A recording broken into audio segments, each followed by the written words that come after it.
taking from a bound volume of 1972, so Watchtower, page 197, we find this organization declares himself to be a prophet of God who is going to help us, warn us of dangers, and is going to declare things to come.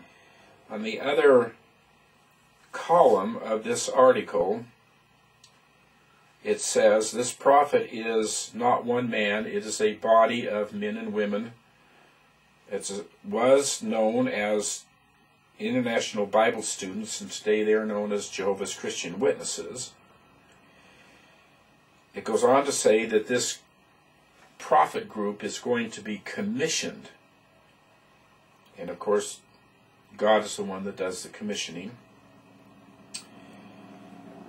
And it's easy to say that this group acts as a prophet of God. It's another thing to prove it.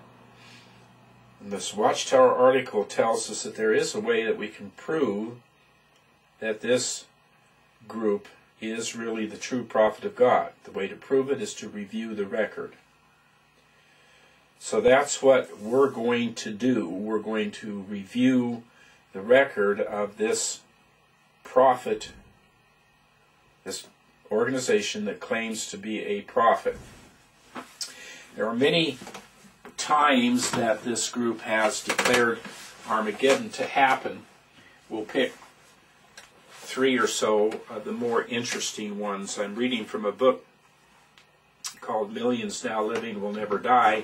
This was put out in 1920 by the Watchtower, and on pages 88 through 90, the Watchtower says that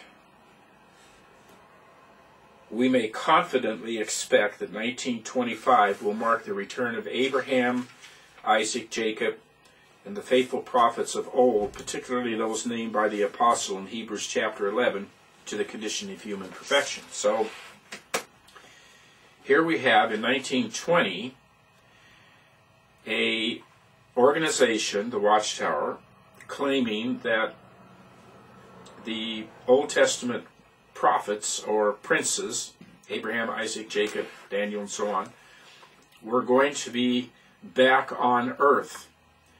And of course, they taught that Armageddon was going to happen about this time.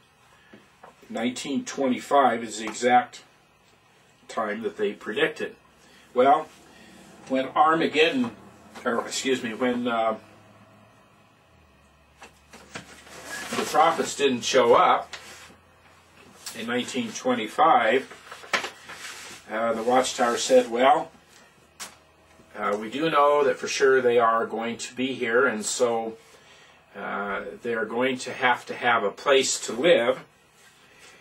And so in 1929, the Watchtower built a house for the prophets in San Diego, California, at 4440 Bryburn Avenue in the Kensington Heights area of San Diego. Here is a picture of this house that they built for the princes that were supposed to come back in 1925.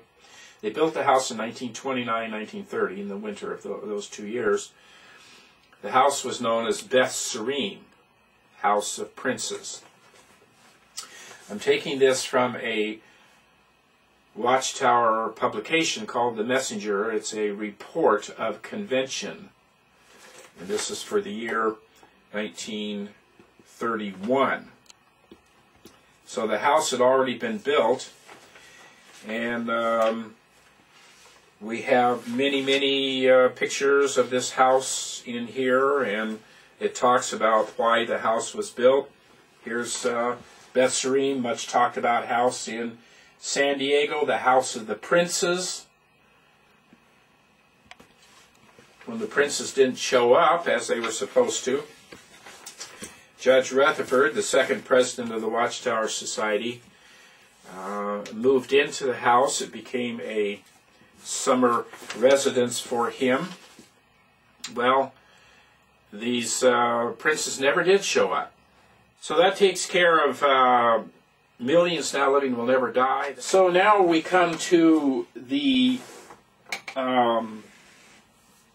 last prophecy that we're going to look at, which was given by the Watchtower in 1989.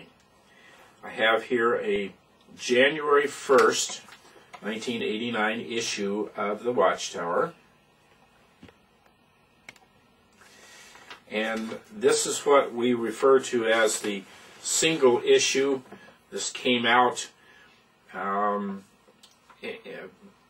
course, given to us by the Watchtower, or given to Jehovah's Witnesses, and they're supposed to study this particular Watchtower.